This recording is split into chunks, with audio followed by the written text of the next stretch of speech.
दोस्तों ये वीडियो आपको बायोलॉजी प्रैक्टिकल में 30 नंबर दिला सकता है, इसलिए इस वीडियो को लास्ट तक देखना। स्वागत है सभी का exams with MS YouTube channel पर। Biology class 12th practical viva में पूछे जाने वाले क्वेश्चंस आज की इस वीडियो में कवर करने वाले हैं। टोटल 20 क्वेश्चंस लाए हैं जो कि मोस्ट इंपॉर्टेंट है और आपके प्रैक्टिकल के वाइवा में पूछे जाते हैं।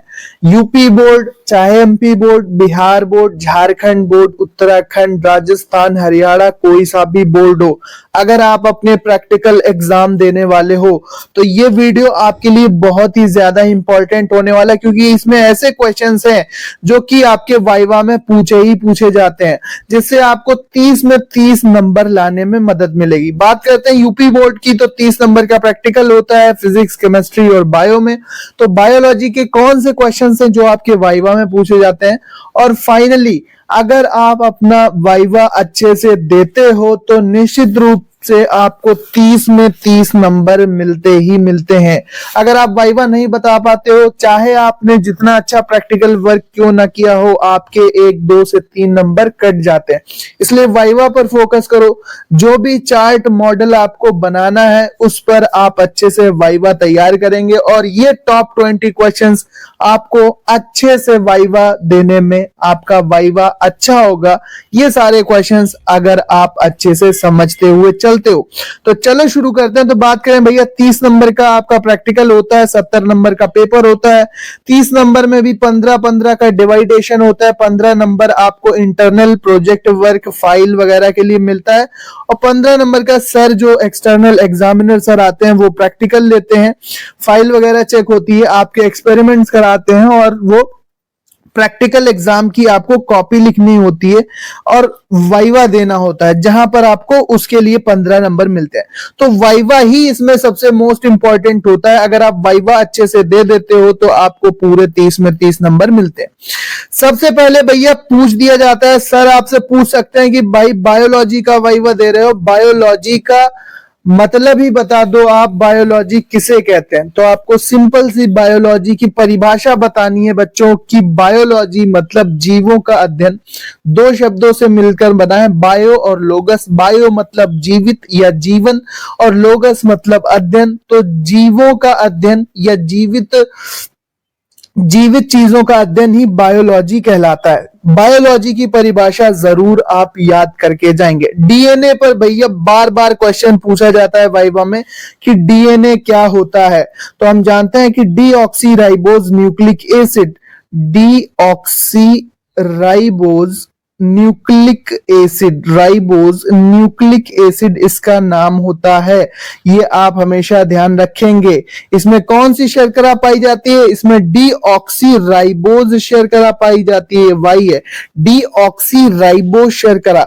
वहीं आरएनए की बात की जाए तो आरएनए और डीएनए पे आप बहुत से स्टूडेंट चार्ट और मॉडल बनाते हैं। साथ ही साथ आपको डीएनए और आरएनए का क्वेश्चन सर आपसे प्रैक्टिकल वाइवा में पूछते हैं, क्योंकि ये ऐसा इंपॉर्टेंट टॉपिक है जो कि आपका तैयार होना चाहिए। प्री बोर्ड, बोर्ड में भी इंपॉर्टेंट है और आपके वाइवा के लिए भी इंपॉर्टेंट है।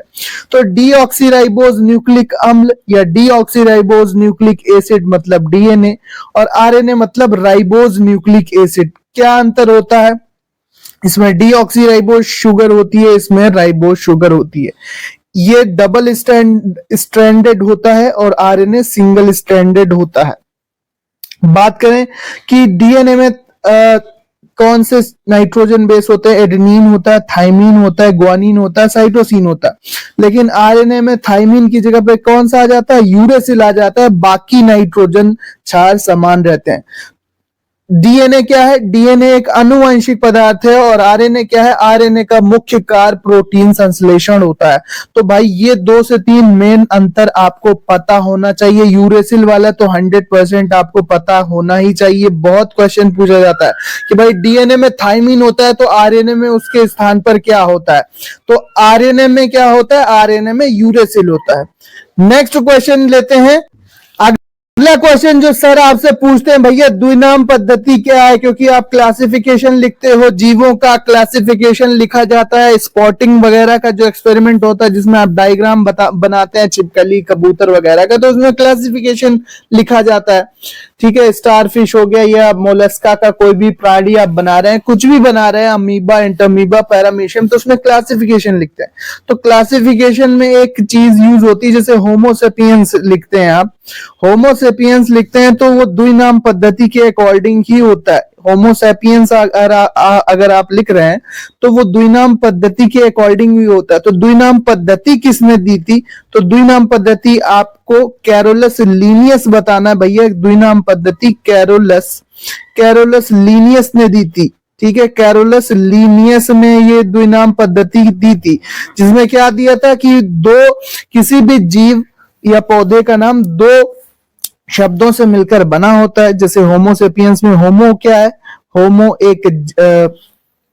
होमो वंश है, और सेपियंस क्या है? सेपियंस यहाँ पर जाति हो जाती है। सेपियंस क्या हो जाती है? जाति हो जाती है। वंश और जाति से मिलकर द्विनाम पद्धति में नाम बनता है। मेंडल के नियम पूछ दिए जाते हैं, भाई मेंडल के नियम बता दो। मेंडल के नियम कितने होते हैं? 3 नियम होते हैं, ध्यान रखेंगे। आप बताएंगे सर प्रभाविता का नियम एक होता है, लॉ ऑफ डोमिनेंस होता है, एक पृथक्करण का नियम होता है सर, एक पृथक्करण का नियम होता है, लॉ ऑफ सेग्रीगेशन होता है, और तीसरा होता है भाई स्वतंत्र अपव्यूहन का नियम। स्वतंत्र अपव्यूहन का नियम, लॉ ऑफ इंडिपेंडेंट असॉर्टमेंट। स्वतंत्र अपव्यूहन का नियम आपको देखने को मिलता है। ठीक है, 3 नियम आपको बताने हैं, मेंडल ने दिए थे। भाई मेंडल ने, सर पूछ देंगे कि मेंडल ने अपने प्रयोग किस पे किए थे? तो भाई उन्होंने मटर के पौधे पर प्रयोग किए थे। मेंडल कहाँ के निवासी थे? ऑस्ट्रिया के निवासी थे। मेंडल को क्या कहा जाता है? मेंडल को आनुवंशिकता का पिता कहा जाता है, फादर ऑफ जेनेटिक्स कहा जाता है। ठीक है, फादर ऑफ जेनेटिक्स कहा जाता है इनको, फादर ऑफ जेनेटिक्स कहा जाता है। ये आपको याद रहना चाहिए। मेंडल के नियमों के नाम अभी हमने आपको बताया। सबसे पहले प्रभाविता का नियम, ठीक है, प्रभाविता का नियम आ जाता है। दूसरा पृथक्करण का नियम आ जाता है, नाम याद रखेंगे, पृथक्करण का नियम। और तीसरा स्वतंत्र अपव्यूहन का नियम आ जाता है, स्वतंत्र अपव्यूहन का नियम आता है। ये आप ध्यान रखेंगे। अनुवांशिक पदार्थ क्या होता है भाई? डीएनए अनुवांशिक पदार्थ होता है, डीऑक्सीराइबोज न्यूक्लिक एसिड।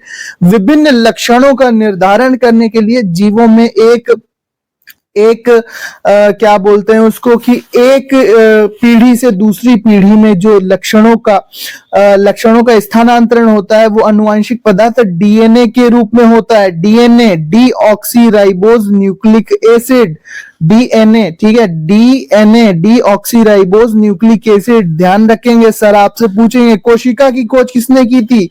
भाई रॉबर्ट हुक ने की थी। किसने की थी? रॉबर्ट हुक ने की थी। कहाँ की थी? कॉर्क सेल्स में की थी। मतलब जो बोतल में कॉर्क लगी होती है, उसकी जो लकड़ी होती है, उसमें सूखी लकड़ी में इन सेल्स की खोज की गई थी। उन्होंने अपने माइक्रोस्कोप से कुछ इस तरह से हेक्सागन रूप में कोशिकाओं को पहली बार देखा था। अब आपको ये बताना है कि रॉबर्ट ब्राउन ने कोशिका की खोज किस सन में की थी।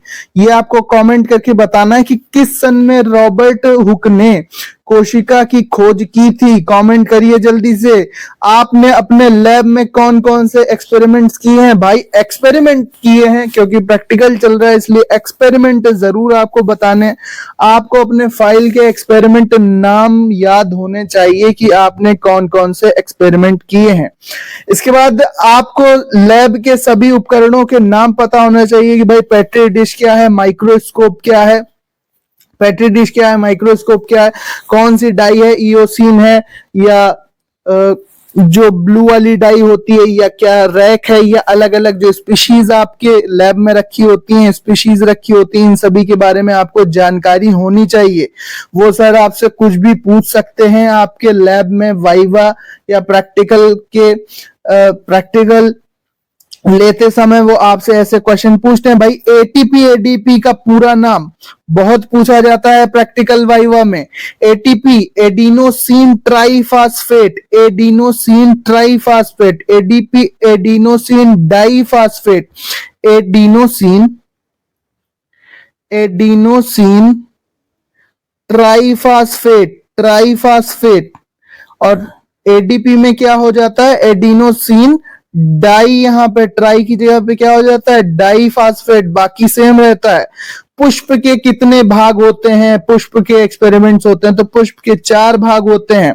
सबसे पहले आता है बाह्य दल, आप बताएंगे सर बाह्य दल आएगा, सबसे पहले बाह्य दल आएगा, फिर दल या दलपुंज आएगा, फिर क्या आएगा, फिर पुमंग आएंगे, पुमंग एंड्रूशियम आएंगे, फिर लास्ट में भीतर की ओर जायांग आता है।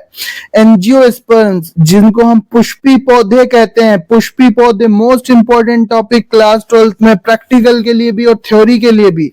तो पुष्प के 4 भाग होते हैं, कैलिक्स, कोरोला, एंड्रूशियम और गाइनीशियम। ये आपको पता होना चाहिए भाई, पुष्प के 4 भाग, उनके नाम, सभी चैप्टर याद करके जाना है कि भाई कौन से चैप्टर का क्या नाम है, आपके यूनिट्स कौन कौन सी हैं। सर पूछ देते हैं भाई हटाओ, प्रैक्टिकल साइड में ही रख लेते हैं, आप चैप्टर के ही नाम बता दो, तो आपको सारे इंपॉर्टेंट चैप्टर, शुरुआती चैप्टर, सारी जो यूनिट्स हैं उनके नाम पता होना चाहिए।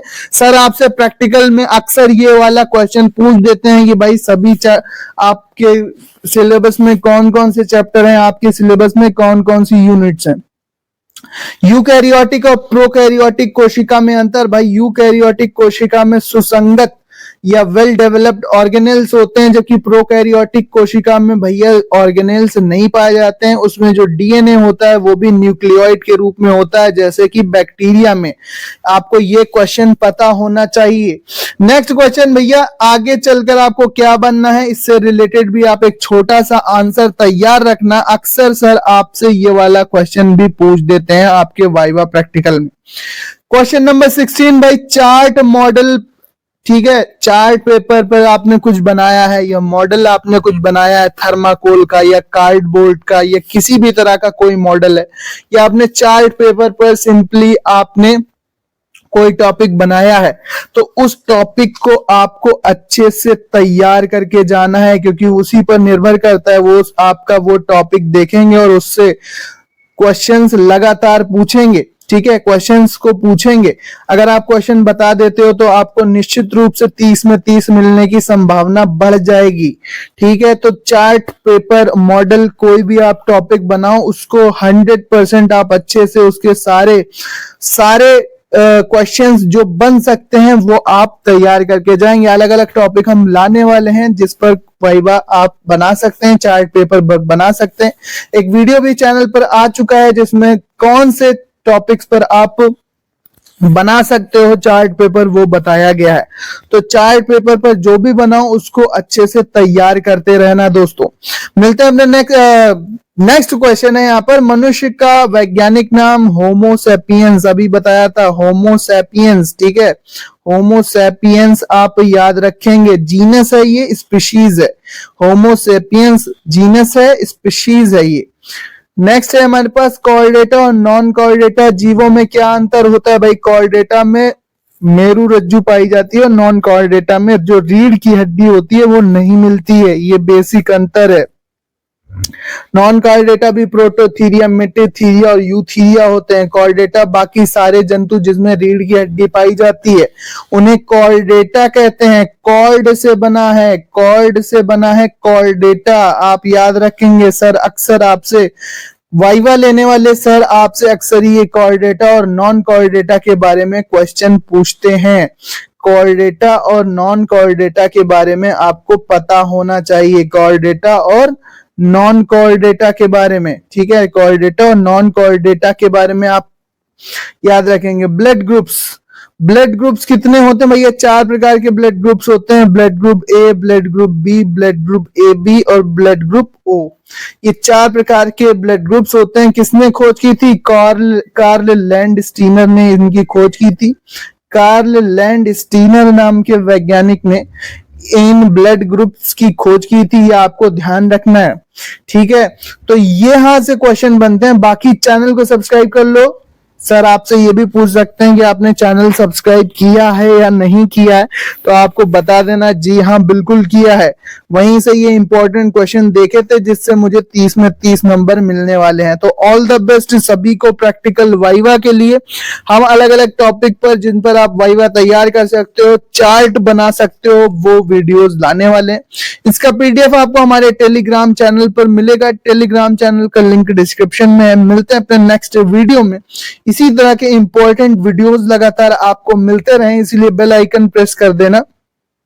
मिलते हैं अपने नेक्स्ट वीडियो में। Thanks for watching and good luck for your practical exam as well as your board exams.